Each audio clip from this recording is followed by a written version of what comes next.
Assalamualaikum warahmatullahi wabarakatuh. Alhamdulillahillazi ja'ala al-laila wan-nahara khilfatan liman arada an yazakkara wa arada syukur. Asyhadu an la ilaha illallah wahdahu la syarika lah wa asyhadu anna Muhammadan abduhu wa rasuluh. Qala Allah Subhanahu wa ta'ala fil Qur'anil Karim, bismillahirrahmanirrahim. Wa qur rabbi adkhilni mudkhala sidqin wa akhrijni mukhraja sidqin waj'alni min ladunka sultanan nasira. Shadaqallahul azim. Bapak, Ibu, orang tua kami yang dimuliakan Allah, kaum muslimin dan muslimat sidang jamaah Masjid Nurul Huda yang dimuliakan Allah Subhanahu wa ta'ala. Alhamdulillah, pada pagi yang mulia ini kita dengan rahmat dan hidayah dari Allah Subhanahu wa ta'ala dapat melangkahkan kaki kita ke rumah Allah yang mulia ini, melaksanakan sholat fardu subuhi berjamaah, dan kita lanjutkan dengan pengajian. Mari diiringi dengan i'tikaf di masjid yang mulia ini dengan niat nawaitul i'tikaf fi hadzal masjid lillahi ta'ala. Sengaja aku i'tikaf di masjid ini karena Allah Ta'ala, dan insyaallah nanti akan kita iringi salat sunat subuh. Mudah-mudahan apa yang kita lakukan ini mendapat ridho dan hidayah dari Allah Subhanahu wa ta'ala. Amin ya rabbal alamin. Salawat salam kepada Nabi kita Muhammad sallallahu alaihi wasallam. Allahumma shalli ala sayyidina Muhammad wa ala ali sayyidina Muhammad. Bapak yang kami muliakan, pagi ini kita akan mengkaji tentang yang disebut dengan istilah masakkah. Masakkah itu artinya kesulitan. Banyak orang melihat tentang apa yang dilakukan di dalam Islam ini banyak sulitnya daripada mudahnya, sehingga kadang ingin mempermudah. Padahal Bapak Ibu yang kami muliakan, Allah mengatakan yuridullah bikumul yusra wa la yuridu bikumul usra. Allah menginginkan dari kalian adalah kemudahan dan tidak menginginkan kesulitan. Berarti ketika kita berbicara kesulitan adalah bagaimana kita mensikapi terhadap apa yang diperintahkan oleh Allah dan Rasulnya, dan terhadap apa yang dilarang oleh Allah dan Rasulnya. Tapi ketika orang mensikapinya tidak berdasarkan demikian, maka dia menganggap sholat 5 kali sehari semakin sulit. Karena kalau kita bandingkan dengan selain Islam, orang itu ibadahnya ada sekali seminggu, ada ibadahnya suka-suka. Jadi ketika mau ibadah terserah datang ke tempat ibadah. Tapi Islam meletakkan 5 kali sehari semalam. 5 kali ini Bapak Ibu yang kami muliakan disusun lagi waktunya. Walaupun ada di Bandung itu Bapak Ibu yang kami muliakan suatu kelompok, bahkan mereka membuat sebuah perumahan. Di pintu gerbang perumahan mereka tertulis, apa tulisannya? Tidak ada Tuhan di tempat ini. Jadi ketika mereka mengatakan tidak ada Tuhan di tempat ini, mereka KTP Islam Muslim. Ketika ditanya, kalian sholat bagaimana? Dia mengatakan sholat itu kan kebutuhan kita kepada Tuhan, bukan kebutuhan Tuhan kepada kita. Artinya Tuhan, Allah tidak membutuhkan kita, tapi kita yang membutuhkan Allah. Secara prinsip oke, tidak ada masalah. Tapi ketika di dalam prakteknya, ketika kita membutuhkan Tuhan, berarti ketika katanya kelompok kami ini, ketika kami membutuhkan Tuhan, kami ibadah sholat. Tapi kalau kami tidak membutuhkan Tuhan, kami tak sholat. Jadi kalau mereka membutuhkan Tuhan, kalau sholat itu bisa berkali-kali. Artinya mereka membutuhkan Tuhan pagi, sholatlah pagi terus berkali-kali.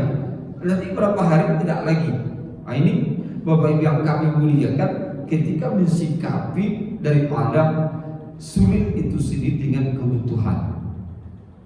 Tapi ketika di dalam Islam, Allah juga mengatakan la yukallifullahu nafsan illa wus'aha. Allah tidak memberi beban kepada seseorang sesuai dengan kemampuan. Tapi kemampuan ini harus dipahami bukan dalam arti seperti puasa 1 bulan.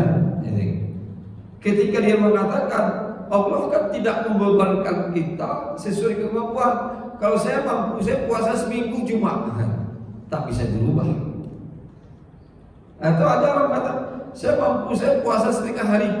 Setengah hari aja puasa, setengah hari lagi tak mampu saya. Itu tidak bisa menjadi sebuah alasan. Allah memberi kemampuan sesuai dengan kemampuan kita. Di sinilah Bapak Ibu yang kami muliakan, yang harus kita memahami tentang kesulitan itu sendiri. Karena Islam, Bapak Ibu yang kami muliakan, persoalan yang disebut masakkah, dia akan memunculkan daripadanya sebuah hukum. Hukumnya apa? Rukhsah. Rukhsah itu artinya apa? Memberi kemudahan kepada seseorang untuk melakukan dan bentuk secara khusus kepada kekhususan untuk melakukannya secara kemudahan yang diberi kepadanya. Maka rukhsah itu apa yang kami muliakan adalah kemudahan. Maka disebutlah dengan istilah rukhsah itu dengan 7 sisi. Sisi pertama yang kami muliakan, ketika ada orang mendapatkan sebuah kesulitan, kemudian dia mendapatkan rukhsah, kemudahan, ada disebut dengan rukhsatu isqa. Itu kemudahan dengan menjatuhkan apapun yang pada dirinya tidak dibolehkan lagi, tidak perlu melakukannya. Maka di sini Bapak Ibu yang kami muliakan adalah ibadah-ibadah yang pada hakikatnya wajib pada seorang. Karena ada uzur, maka ibadah tersebut tidak perlu dilakukan. Maka termasuk di sini Bapak Ibu yang kami muliakan, ketika kita diminta untuk sholat dan diharuskan berwudhu, kemudian kita tidak sanggup berwudhu, maka diganti dengan tayamum. Tak sanggup wudhu, tidak sanggup tayamum. Berarti kan wudhunya tidak bisa, tayamum tidak bisa. Karena bisa saja wudhu mungkin karena suatu penyakit atau disebabkan dia tidak bisa bergerak lagi, hanya tahu hidup dunia saja. Artinya wudhu tidak bisa, tayamum tidak bisa. Sholat tetap wajib padanya. Dengan apa? Sholat tanpa wudhu, tanpa tayamum, berarti hilanglah ibadah wudhu dan tayamum padanya. Sama apa yang kami muliakan, ada orang yang tidak punya harta alias kaum duafa, orang kaum fakir miskin. Apakah orang fakir miskin ini juga harus bayar zakat fitrah, sedangkan dia adalah penerima zakat fitrah? Ini yang kadang-kadang masyarakat kita banyak terjadi. Dia penerima zakat fitrah tapi keluarkan zakat fitrah. Jadi ketika ditanya, Bapak penerima zakat fitrah?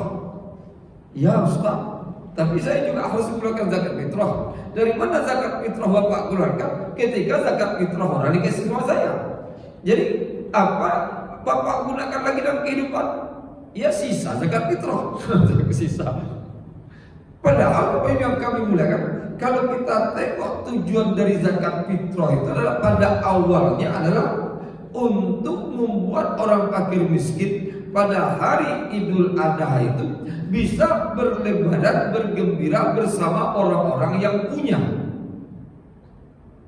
Maka zakat fitrah itu adalah bagian adalah zakat badan kita yang gunanya untuk agar orang-orang yang bekerja dan pada hari itu dia tidak bekerja lagi dan bisa beribadah dan bisa bergembira, maka zakat fitrah kan beribadah. Sekarang zakat fitrah yang dikeluarkannya dikeluarkan lagi, dia gembira dengan siapa? Maka secara hukum apa yang kami berikan harusnya apa? Orang penerima zakat fitrah yang tidak punya penghasilan sama sekali kecuali hanya itu yang dia dapat untuk Idul Fitri, maka sebenarnya zakat fitrah tak perlu lagi dia keluarkan. Nah, itu disebut gugur ibadah tersebut gara-gara dia menerima zakat fitrah. Nah, ini Bapak Ibu yang kami muliakan disebut dengan jatuh.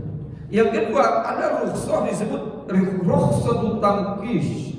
Artinya apa? Rukhsahnya mengurangi. Nah, inilah yang disebut dengan jamak qasar dalam perjalanan. Ketika sholat zuhur 4 rakaat dikurangi jadi 2. Sholat asar 2 rakaat 4 rakaat jadi 2. Hari apa? Harusnya 2 sholat ini ketika digabung 8 rakaat menjadi 4 rakaat. Tapi 4 rakaat pun tetap harus dikerjakan berpisah-pisah. Artinya apa?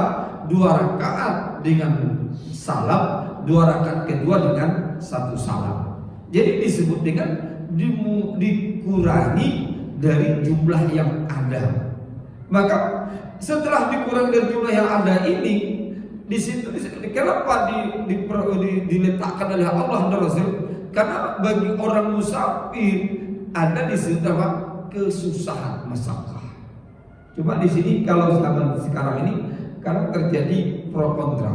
Saya pernah bersama kawan dari Pekanbaru menuju ke Padang. Harusnya kan harus rukhsah sholat jamak zuhur dengan asar, maghrib dengan isya. Ketika kita berangkat pagi di waktu zuhur kita berhentilah, kita jamak. Saya dengan beberapa kawan menjamak sholat zuhur dan asar. Kawan ini tidak tahu kami kira dia menjamak juga. Tapi ketika sudah masuk waktu asar, dia bilang sehingga kita sebar ke masjid. Kenapa gitu? Saya belum sholat asar, mau sholat asar. Tadi waktu itu sholat zuhur saja kan? Sekarang sholat asar, kenapa tadi jamak kan? Katanya apa? Saya tidak merasa susah kok katanya. Kan tak susah apa? Karena kita atas mobil milik sendiri, bisa kita singgah ke masjid-masjid gitu. Ini berbeda mungkin katanya dengan mobil umum, bus gitu. Kalau bus umum kan dia tergantung supirnya. Sekarang kita supir kita atur. Nah, ini kan mesin banyak pinggir jalan. Waktu asar kita berhenti, waktu zuhur kita asar berhenti juga katanya. Dia berkata tidak susah. Dan Bapak yang kami muliakan, kami tidak berdebat untuk diam saja gitu. Tapi ketika sudah sampai di Padang, dia jamak maghrib dan isya. Kemudian kenapa jamak? Kan tak susah. Agak ada kesusahan sedikit ya Pak. Kenapa? Nanti kita kan acara ini jam sebelum isya kita dah acara katanya. Jadi artinya apa? Nanti sholat isya kan nanti bisa selesai acara. Kan susah itu. Jadi artinya sampai akhirnya kami diskusi, susah itu sebenarnya bukan berkaitan mudahnya cari tempat masjid. Safar itu disebut susah, perjalanan itu disebut susah. Sehingga Rasulullah mengatakan safar itu apa? Qit'atun min qita'il azab. Rasulullah mengatakan apa? Safar, perjalanan itu disebut dengan qit'atun min qita'il azab, potongan di antara potongan-potongan azab. Nah itu bagian di antara bagian azab. Jadi perjalanan itu disebut azab juga. Maka kalau ada orang mengatakan berwisata senang, tenang, coba tanya kalau pulang berwisata apa rasanya? Capek gitu. Padahal kalau seandainya wisata senang, tenang, kan harusnya pulangnya senang, tenang, tapi nak coba pulangnya capek gitu. Jadi capek itu disebut masakoh itu. Mungkin ketika dia di tempat wisata pikirnya tenang, senang gitu. Sudah pulang. Jadi di situ apa yang kami muliakan disebut dengan potongan azab itu di situ, saudara-saudara. Jadi artinya apa? Bukan persoalan pelaksanaannya. Kalau zaman sekarang pelaksanaan kira, tapi apa? Perjalanan itu yang disebut dengan masakkah. Maka disebut dipermudah. Sama kadang-kadang bulan Ramadan, Bapak Ibu yang kami muliakan, ada orang pergi Pekanbaru Jakarta atau Pekanbaru Surabaya naik pesawat. Rata-rata kita sambut pasangin. Apalagi kalau ke Surabaya, cepat bukanya. Karena kalau di Pekanbaru sekarang subuh kita jam 4.37 gitu. Itu di Surabaya itu jam 3.30 udah subuh, cepat subuh di sana.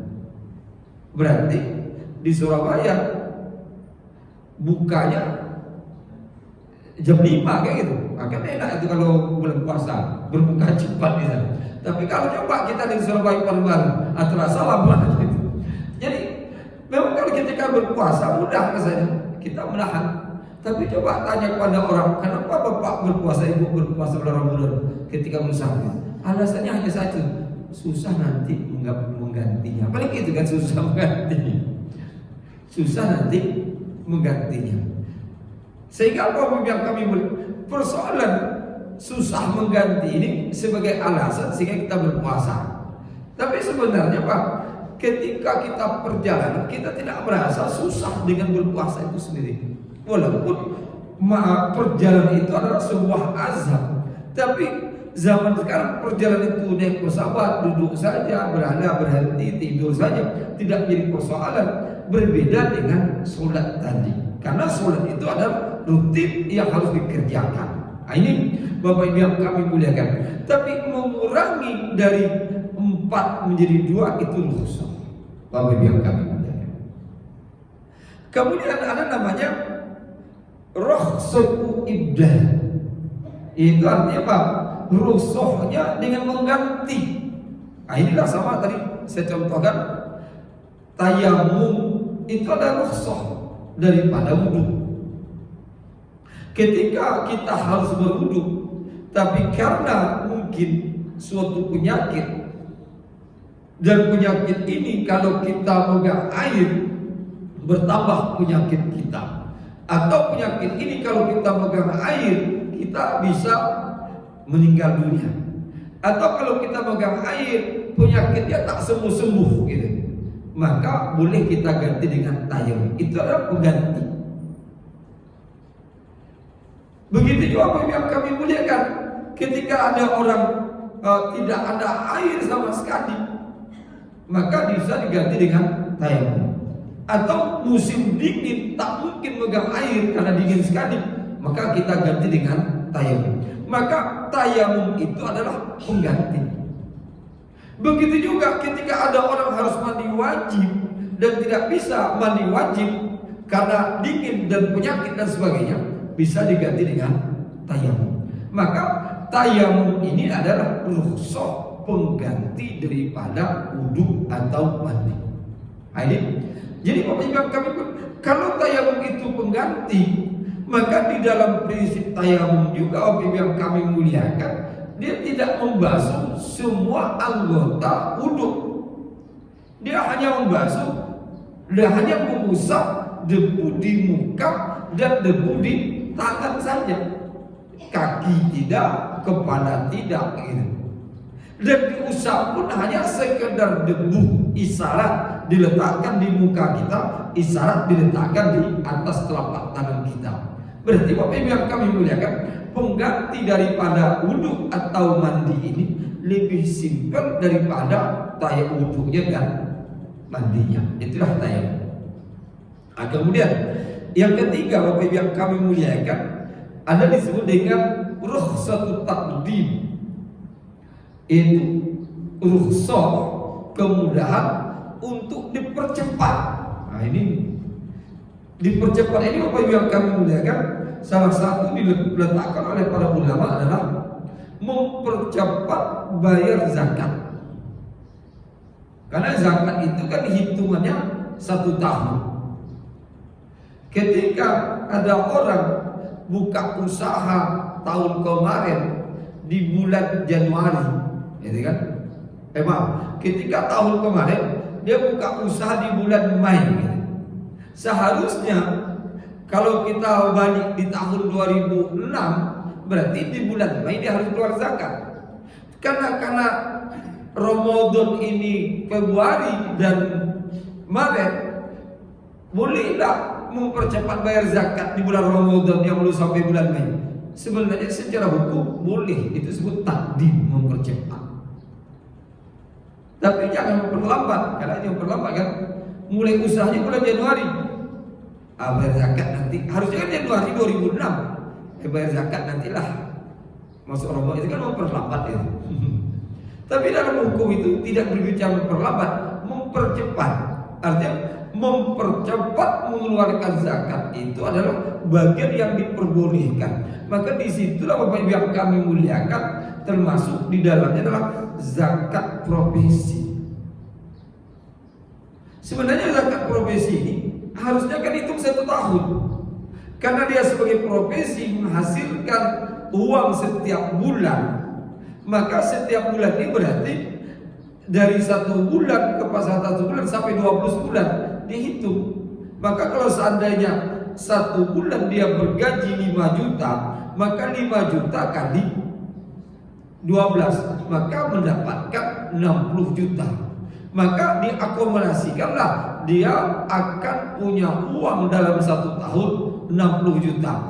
60 juta ini kalau ditunggu 1 tahun akan datang, maka dia akan cukup lama. Maka kalau ada orang, saya keluarkanlah per bulan 2,5% dari 5 juta per bulan, dia percepat, sebenarnya boleh, tidak ada masalah. Nah ini Bapak Ibu yang kami muliakan, karena ada juga orang mendapat zakat setahun 8 bulan gitu. Padahal Bapak Ibu yang kami muliakan, mempercepat ini sebenarnya adalah agar kita tidak merasa berat nanti di akhir. Jadi kalau dihitung itu 1 bulan itu 2,5 dari 5 juta, itu kan hanya 225.000 gitu Pak. 200 tidak sampai 125 cuma, karena 1 juta kan 25.000 cuma. Berarti dia hanya bayar 125.000 sebulan, kan lebih mudah, kemudian lebih ringan. Tapi coba kalau sudah setahun, jadi sudah menjadi 1.500.000 itu, jadi banyak terasa. 1.500.000 ini pakaian anak belum dibeli, kan? Belum lagi kue di rumah masih kurang, hanya tak lagi dia mengeluarkan. Maka di sini oleh para ulama boleh ditakdim, dipercepat. Apalagi kalau profesi-profesi kadang-kadang mendapat banyak, kadang tidak. Seharusnya Pak, ketika mendapat banyak, dia harus keluarkan cepat daripada nanti dikumpul-kumpulnya susah mendapatkan, susah untuk mengingatnya. Kecuali mungkin dapat proses dihitungnya. Tapi ada orang, Ustaz, boleh nak saya ingin 1 tahun, tapi saya buat rekening di bank. Buat rekening bank itu, rekeningnya hanya isinya apa? Zakat saja. Jadi ada dapat ini nanti 125.000 kirim ke rekening ini. Nanti 1 tahun tinggal mengambil rekening, agar itu tidak ada masalah itu. Ada berarti dia mempersiapkan 1 rekening untuk zakat itu. Jadi kalau mempersiapkan 1 rekening untuk zakat, nanti jangan sudah terpakai banyak di rekening zakat ini tergoda. Sebulan ini banyak nih, itu lain lagi. Nah ini Bapak Ibu yang kami muliakan. Yang kelima ada banyak rukhsatut takhir. Rukhsah mempermudah ini dengan mengakhirkan. Nah ini mengakhir ini Bapak Ibu yang kami muliakan, mengakhirkan waktu sholat. Nah itu boleh. Karena ada hal yang membuat kita Bapak Ibu yang kami muliakan untuk mempermudahnya. Karena mengakhirkan ini bisa saja bentuk lain. Sama contoh Bapak Ibu yang kami muliakan, ada orang mempestakan anaknya, kayak gitu. Karena menjadi persoalan pengantin ini itu pagi-pagi sudah dihias. Menghiasnya tak cukup, 15 menit, kadang 1 jam belum selesai. Karena banyak dempulnya, dempul kanan, dempul kiri. Ada apa? Dia sekian. Nanti jam 11 sudah di pengantin kan. 1 jam waktu sholat zuhur. Nanti kalau disuruh dia sholat, kan duduk lagi. Kalau duduk, lagi berarti hilanglah bedak-bedaknya. Dihias lagi, kapan duduk pengantin lagi gitu. Akhirnya apa? Bolehkah pengantin ini menggabungkan sholat zuhur, sholat asar dikerjakan waktu asar? Ini kalau dikatakan jamak ini sebenarnya bukan jamak taksir, bukan jamak mengurangi, tapi di sini bisa disebut jama'in takhir gitu. Menjamak suatu jamak dengan mengakhirkan. Maka secara hukum khusus untuk mempelai itu apa yang kami berikan, boleh mengakhirkan sholat zuhur ke sholat asar walaupun digabung dengan dua sholat, tapi tetap mengerjakan sholat zuhurnya 4 rakaat, sholat asarnya 4 rakaat, diakhirkan di waktu asar.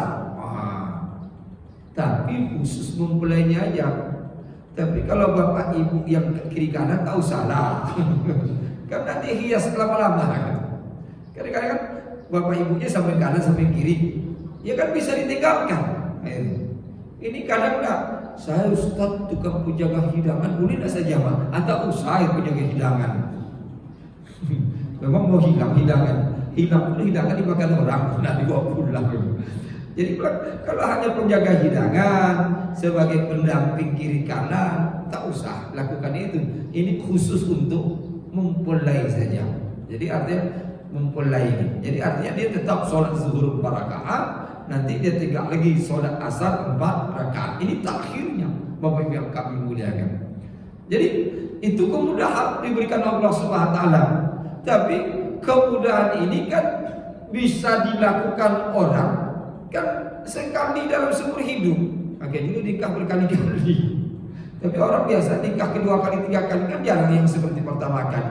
Itu artinya hukumnya kan paling kebanyakan mayoritas itu sekali dalam seumur hidup aja. Ini Bapak Ibu yang kami muliakan. Tapi bisa enggak selain itu? Karena di masa Rasulullah pernah terjadi Bapak Ibu yang kami muliakan, hujan yang cukup deras di kota Madinah dan hujannya cukup lama. Akhirnya di kota Madinah itu banjir. Tapi ingat waktu itu kan tidak seperti kota Madinah zaman sekarang, gitu. Karena kota Madinah zaman Rasulullah itu kan hanya padang pasir gitu. Memang banjir, tidak nampak air di atasnya dikategorikan banjir. Karena waktu itu Bapak Ibu yang kami muliakan, orang kalau keluar dari rumahnya menginjak pasir tadi, bukan pasirnya, dia bisa jatuh ke dalam pasir itu, masuk ke dalam. Jadi kalau dia itu kan kesusahan, maka Rasulullah memperbolehkan waktu itu orang menggabungkan 2 sholat pada waktunya. Artinya apa? Waktu yang terakhir. Kenapa? Ketika hujan sudah selesai, orang baru bisa keluar rumah untuk berwudu, maka dia gabungkanlah 2 sholat secara waktu. Ini darurat sekali. Nah, ini Bapak Ibu yang kami muliakan disebut dengan mengakhirkannya. Nah, kemudian ada yang keenam, rukhsatu iktirar. Nah, ini rukhsah disebutkan darurat, emergensi. Maka yang emergensi ini sering dikaitkan dengan yang dikonsumsi. Artinya apa? Sesuatu yang haram tidak boleh kita konsumsi kecuali darurat. Tidak ada yang lain lagi. Kalau tidak makan itu kita mati, baru boleh.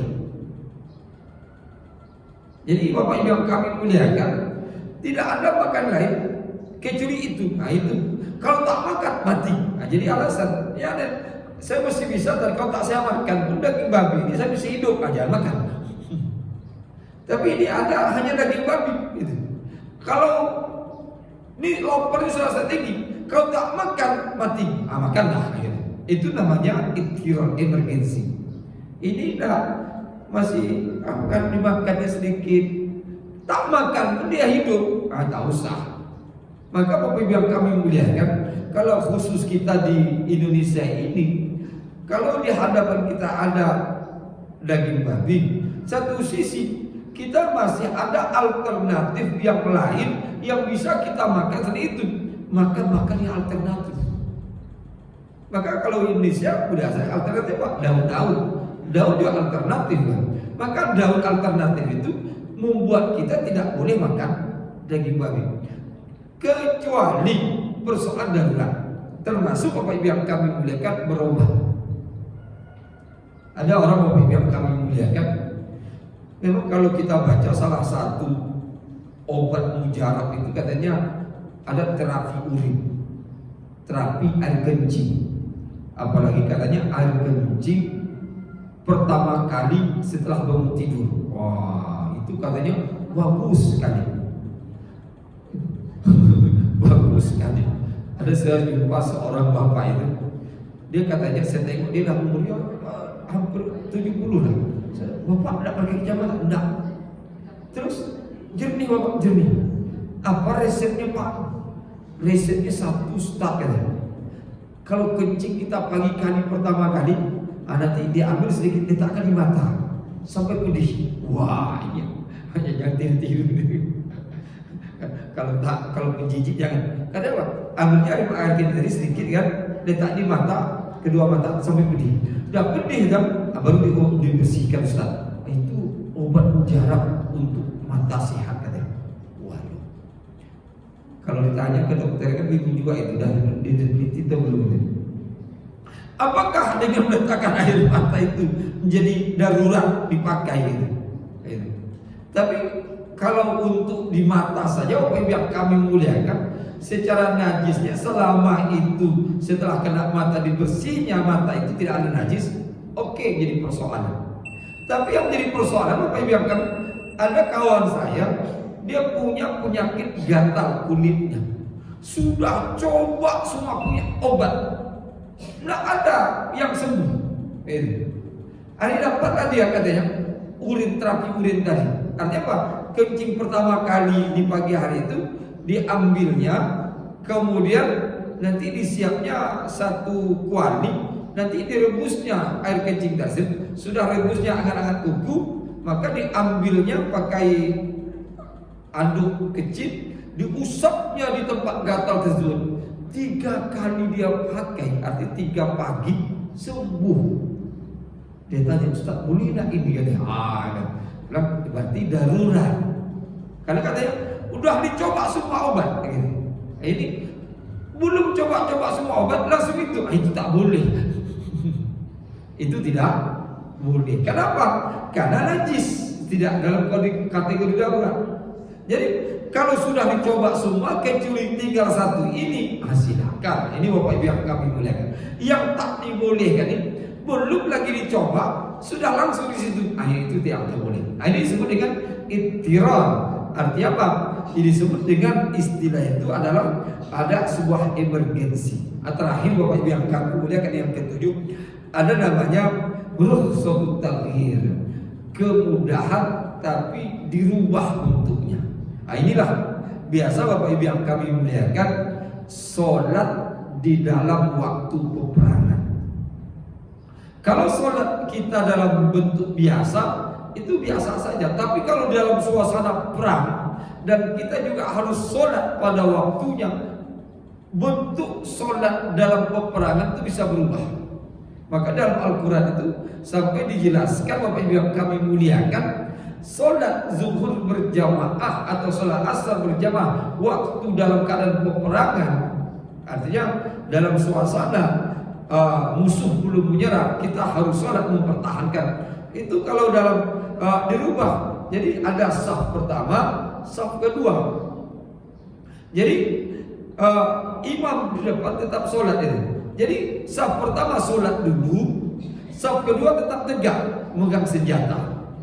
Maka ketika saf pertama ini naik ke rakaat kedua, baru saf yang kedua sholat seperti biasa. Yang saf pertama ambil senjata lagi sambil berdiri.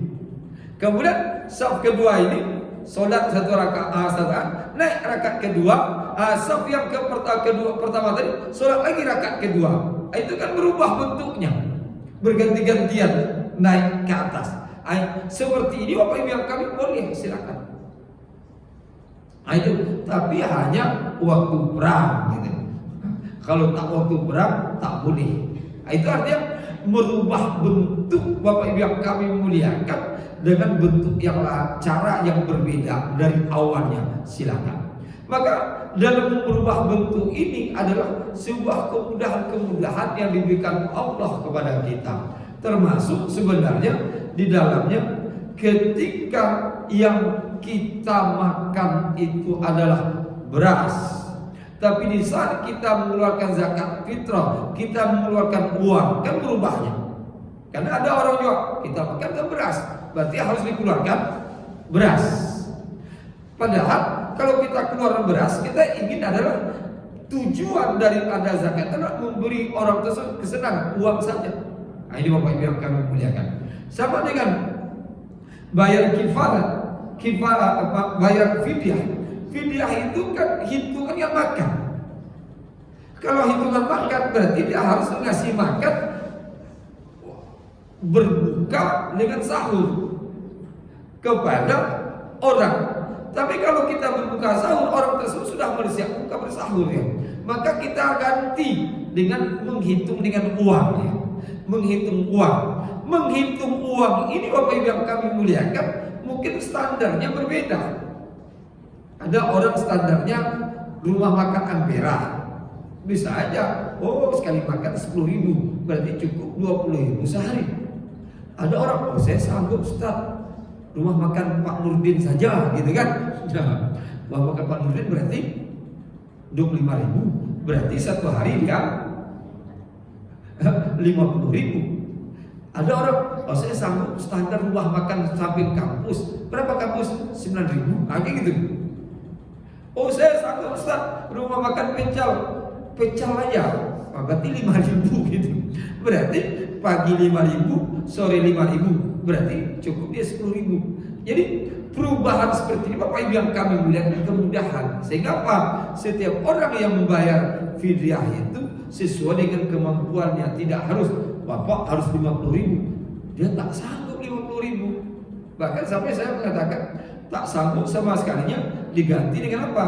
Dengan beras. Beras apa itu? 3 tekong. 3 tekong kan, tekong itu kan susu Indomil itu.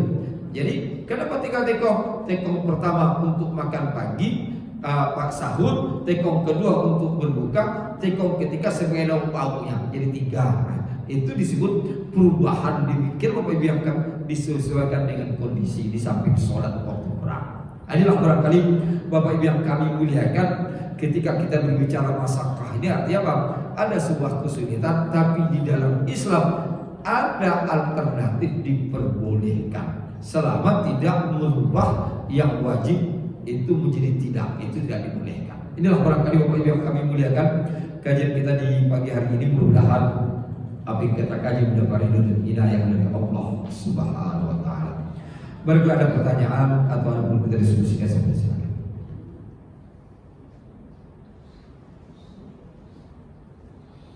Ya, silakan. Waalaikumsalam.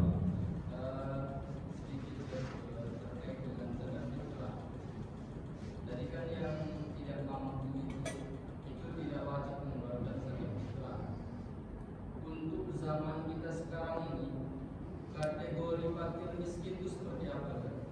Karena bisa dibilang dia susah, tapi mampu kredit motor. Jadi standar yang bisa dikatakan fakir miskin dia berhak menerima zakat itu seperti apa? Iya. Jadi Bapak Ibu yang kami muliakan, istilah fakir miskin itu sebenarnya tidak satu, tapi ada posisi seorang itu fakir, ada posisi seorang itu miskin, berbeda.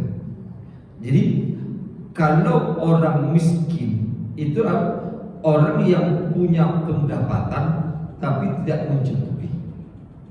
Sedangkan orang fakir orang yang tidak punya pendapatan dan tidak punya penghasilan dan dia hanya mengharapkan belas kasih orang, itulah fakir.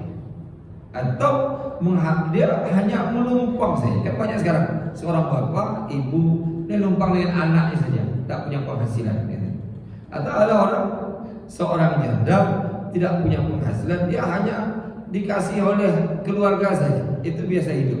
Maka sebenarnya yang zakat fitrah yang tidak perlu mengeluarkan zakat fitrah itu bukan di tataran miskinnya, tapi di tataran fakirnya. Maka kalau orang fakir yang tidak punya penghasilan hanya mendapatkan dari apa yang dikasihkan orang, maka tidak perlu dia untuk bayar zakat fitrah. Tapi kalau orang miskin dikategorikan dengan istilah orang yang punya penghasilan tapi tidak mencukupi. Kalau pemerintah sekarang ada istilah sekarang miskin ekstrim, ada istilah sekarang. Mungkin bapak ibu pernah mendengar dalam berita miskin ekstrim. Miskin ekstrim ini itu sebenarnya ketika telusuri bukan fakir. Fakir itu ya kalau dikatakan miskin, tidak miskin, dia sudah fakir, tak punya penghasilan lagi.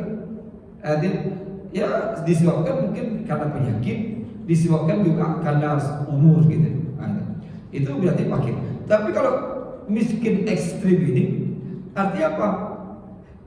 Penghasilan dia itu sama sekali tidak mencukupi lagi untuk dirinya dan untuk keluarga. Ini ekstrim. Karena kalau kita lihat secara khusus ekstrim ini artinya bahwa dia bisa bekerja tapi tidak mencukupi sama sekali, itu ekstrim. Tapi kalau dia bisa mengkredit mobil, bisa mengkredit sepeda motor, ini tak ekstrim. Mungkin miskinnya karena disebabkan memenuhi kebutuhan. Karena kadang-kadang yang kami muliakan, ada orang pegawai negeri pun, karena saya miskin sekarang, kenapa? Rupanya Pak, gajinya banyak digandaikan. Kenapa? Saya pernah jumpa seorang pegawai negeri, dia mendapatkan tinggal berapa lagi? Gajinya masuk per bulan hanya 500.000. Wah, untuk makan apa istri anaknya? Jadi yang sisa apa? Ini Ustaz, sebagian untuk beli rumah, sebagian untuk beli sepeda motor. Ya habislah dalam sekian tahun ke depan ini. Tinggal 500.000. Apakah saya masuk miskin? Wah, ini tak masuk miskin, Bapak. Pada hakikatnya punya penghasilan yang mencukupi.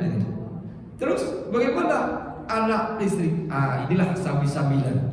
Rupanya sambilan-sambilan ini bisa untuk memenuhi. Berarti sebenarnya itu bukanlah bagian daripada kemiskinan. Yang ekstrim itu sebenarnya mungkin dalam bentuk pemerintahan kita ini, kita harus mendapatkan uang sekian per hari, tapi ternyata dia tidak dapat. Kadang-kadang begitu, termasuk kadang-kadang mahasiswa yang kami muliakan. Saya pernah jumpa seorang mahasiswa itu, dia dapat kiriman daripada orang tuanya per bulan hanya 400.000 per bulan. Jadi per bulan itu 400.000. Makan apa itu? Karena hitung orang tuanya Pak, 1 minggu 100.000, 1 minggu 100.000, berarti 1 bulan 400.000. Waktu itu kita, karena dia ada urusan beasiswa, saya tanya, ibu kamu bekerja ya?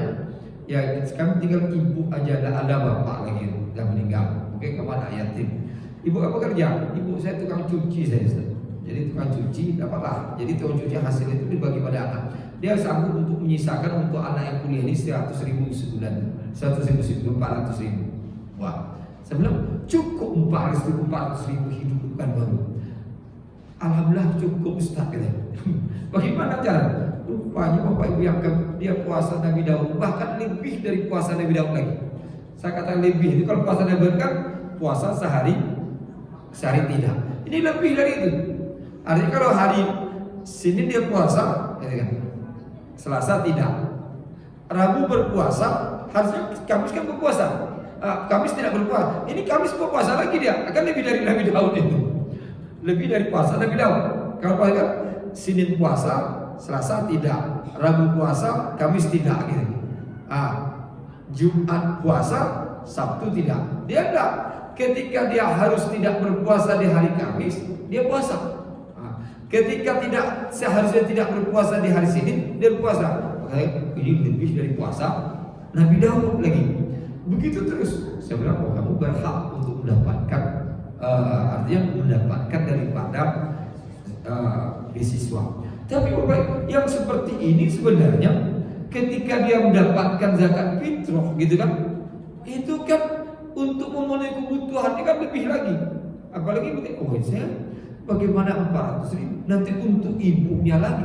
Ibunya walaupun dia sebagai tukang cuci ada penghasilan gitu, tapi penghasilan untuk anak ini itu yang disebut dengan miskin ekstrim. Miskin ekstrim inilah oleh pemerintah didudukkan untuk suatu tempat tertentu. Maka di dalam zakat fitrah, orang-orang yang seperti ini seharusnya tidak perlu bayar zakat fitrah untuk dirinya saja, baru digunakan untuk keperluannya. Itu mereka.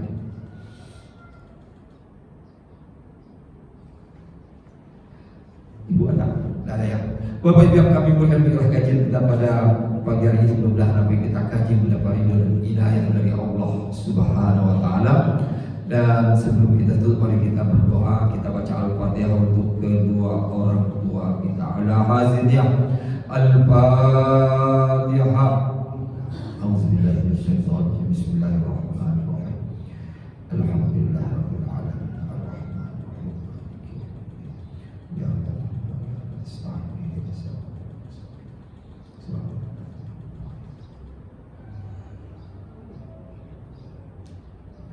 A'udzubillahi minasyaitonir rajim. Bismillahirrahmanirrahim. Alhamdulillahirabbil alamin hamdan yuwafiqu fi mazidah. Ya rabbal hamd kama yanbaghi jalali wajhika wa 'azimi sultan. Allahumma inna nas'aluka bi anna nashhadu annaka antallah la talhad as-samad alladhi lam yalid wa lam yulad wa lam yakul lahu kufuwan ahad. La ilaha illa anta subhanaka inna kunna minaz zalimin. Allahumma ighfir lana ma qaddamna wa ma akharna wa ma asrarna wa a'lanna wa ma anta a'lamu bihi innaka antas samiul alim. Allahumma ighfir lana wa li abaina wa ummahatina wa li ajlina wa jaddatina wa li ikhwana akhatina wa li asatizatina wa asatizatina wa liman ahsana bina wa liman nasarana wa liman awsana bid du'a wa li abatil muslimin wal muslimat والمؤمنات برحمتك يا ارحم الراحمين. ربنا لا تؤاخذنا ان نسينا واخطانا. ربنا ولا تحمل علينا إصرا كما حملته على الذين من قبلنا. ربنا ولا تحملنا ما لا طاقة لنا به واعف عنا واغفر لنا وارحمنا أنت مولانا فانصرنا على القوم الكافرين. ربنا أوزعنا أن نشكر نعمتك التي أنعمت علينا وعلى والدينا وأن نعمل صالحا ترضاه واصلح لنا في ذريتنا إنا تبنا إليك وإنا من المسلمين. اللهم سلمنا وسلم بنا واجعلنا مسلمين. اللهم سلم ديننا وسلم دنيانا وسلم آخرتنا وسلم إيماننا وسلم توحيدنا وسلم معرفتنا وسلم قلوبنا وسلم أبناءنا وسلم شبابنا وسلم أهلنا وقومنا يا أرحم الراحمين. ربنا تقبل منا دعاءك سميع الدعاء. ربنا آتنا في الدنيا حسنة وفي الآخرة حسنة وقنا عذاب النار. وآخر دعوانا الحمد لله رب العالمين. Assalamualaikum warahmatullahi wabarakatuh.